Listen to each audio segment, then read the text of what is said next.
Alright, so I'm making this video today to talk about the Tririg front brake and just my personal experiences with it and what I've found to be true and what's not true about it.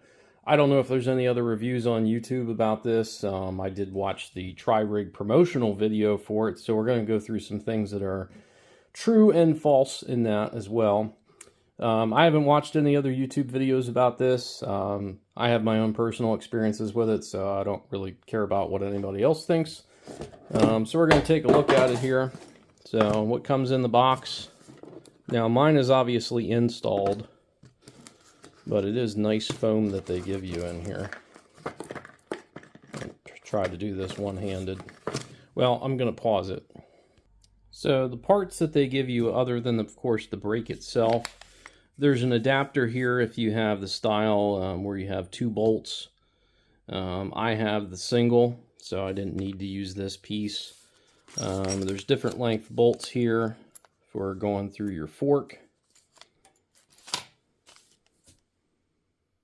And different shims and spacers there to where this will pretty much fit most rim brake frames. So let's take a look at it here. And I've had mine on now for approaching 2 years. And what came with this bike and what it is, it's a Trek Speed concept from 2011. It's the 2.5, I believe. It's the aluminum model. Picked it up really cheap. And the front brake that was on here, we'll stop for a picture of that if I can. I'll show a before and after. It may be at the end of the video, but the brake that came on here was pretty poor. It was like a 20-year-old, no-name, pretty terrible brake.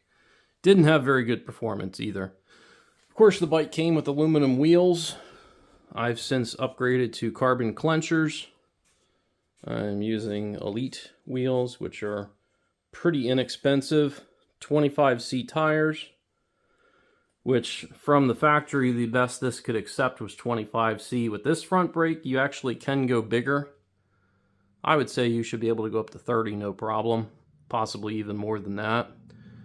I have mine in pretty far. So, how this works here is this cover, front of it's magnetic.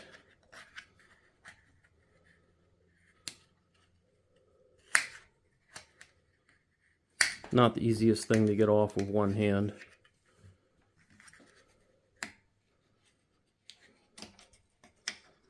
So this cover here, just two magnets. And as you take a look at the internals here,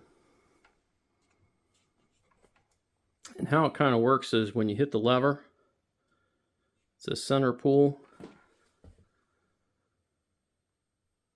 Almost kind of like an old mountain brake style. And there's just that center bolt there that tightens everything up. And it does sit pretty flush.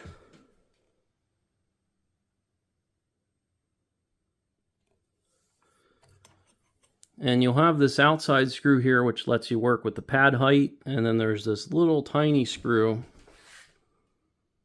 right here that actually lets you bring the pads in a little bit more so that you can get them lined up, and when you hit it here, you're getting a nice even braking and it's not pulling the rim one way or the other.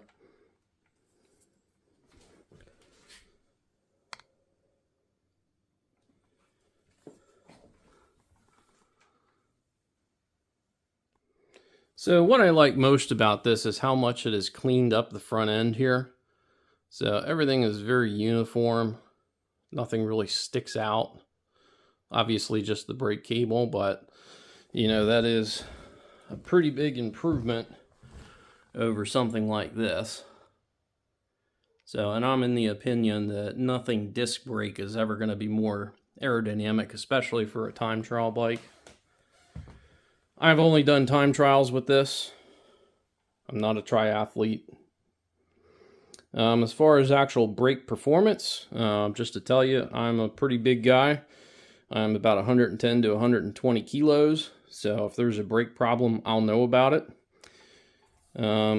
Carbon clenchers typically don't perform the best in the rain. I've never ridden this in the rain, and I would never ever try.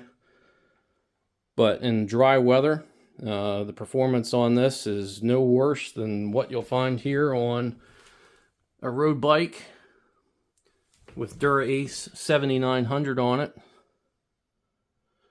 which this has 28mm tires on it. Exact same wheels. The only difference is I have a little bit better brake pads on this. I got the black prints, Swiss stop. But brake performance wise, there's really no difference between these whatsoever. So yeah, I mean, it is a little bit expensive, but unless your brake would have been a Dura-Ace or possibly a Ceram Red out of the factory, probably no reason not to upgrade to this brake. I'm not a bike mechanic, and as far as the setup, took maybe an hour to get this thing dialed in. I'm sure a competent person that works on bikes pretty often or might be a mechanic could probably do it in 20 minutes or less.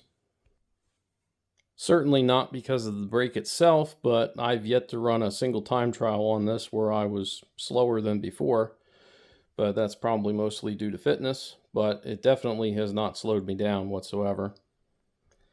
So all in all, I'm pretty happy with it. I really don't understand what the hatred is for it. If you have a very low grade front brake that came on your frame, this is certainly worth the upgrade.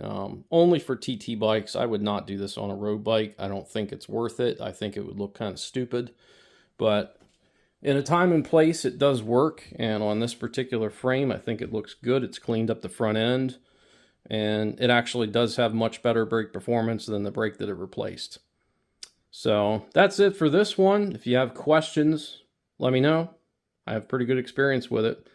And would I buy it again? Yes, absolutely.